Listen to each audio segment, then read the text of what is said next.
I'm going to ask Chris, how can we use this information here and now? And I say that because it seems that so many of us are angry at each other for not agreeing on whatever.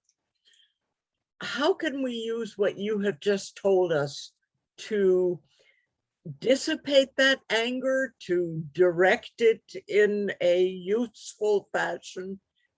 Go from there.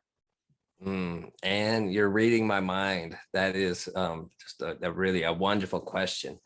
As I was working on this talk, and I just didn't have time to squeeze anything in with this, but it's definitely there. So I love it. The idea that comes to mind is mindful empathy. So that's exactly where, as we want to move into a world that we want to create, that works for everyone. If we want to make sure that we can get everyone's needs and desires met, which, we live in an abundant universe. I have zero doubt that that's possible. So we're going to have to learn how to communicate with people like angry, that we are like diametrically opposed to people, like we shut off. And we're seeing that, certainly in the United States, politicians 100% unwilling to even listen, to even try to talk. And to get into this new way of being on this planet, we have to get over that. And so I think really it begins with people who are sincerely committed. And I think it starts at a grassroots level at all of us. The idea of mindful empathy. So when there's, practice on people that you're really close to and that you feel good about is a good way to learn how to kind of lead into this. But it's, putting ourselves in other people's shoes. And, before we have the conversation, it's like, if you're getting ready to go have a conversation with somebody, do your work beforehand, your mental work, get yourself into this state, into this feeling grace, and open up. And it begins in imagination, and you're just making it up to begin with, of just tapping in and asking, like, what is that person's life like? What looking back over their whole life, what can I imagine maybe has happened that has led to where they are now? And what might they be experiencing now? What might they be afraid of?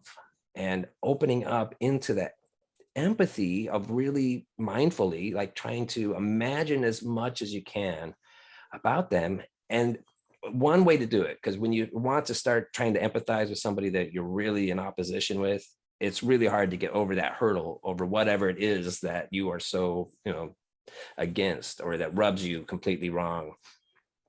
So a way to lean into it is just ask yourself and be curious, like, in what ways are they probably the same? Do they want to be accepted and appreciated? Do they, appreciate like their family members or loved ones? What is that connection? How do they want to protect them? And just opening up to create empathy, to try to be in their shoes. And if you can start to, as you do this, like I say, it begins in imagination, but knowing that it's all one mind, the more you lean into it mindfully, I believe that we tap into a deeper sense to where, like, empathizing, like, you can actually start to tune into their frequency, into their consciousness, to where if you're coming in then at a softer place where you genuinely want to try to create and get over those hurdles, and accepting, where they're at, that everybody's where they're at because of their life events, their culturalization, indoctrination, things that have happened to them. And so learning to just be compassionate and accepting and non-judgmental as best we can. But yeah, really just leaning into that empathy and that desire. And I know it's easier said than done, but the more that we work on these practices, and like I say, take time and empathize with people close to you, and you develop it, deepen it like a muscle, like a skill, that I really think there's a lot of power there, that I'm hoping that, people that are seekers, people that, come to Centers for Spiritual Living, Connecticut, and that we have to be the way showers. We're the ones that know that there's something bigger and that we are that expressing.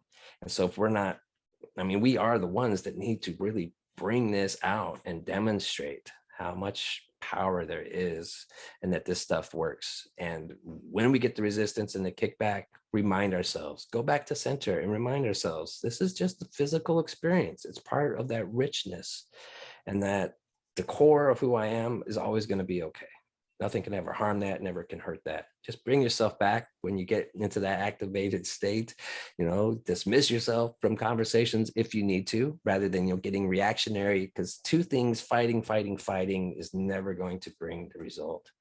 So we have to, essentially like be the bigger person and bring more of that love and compassion into what we do. There's strength there.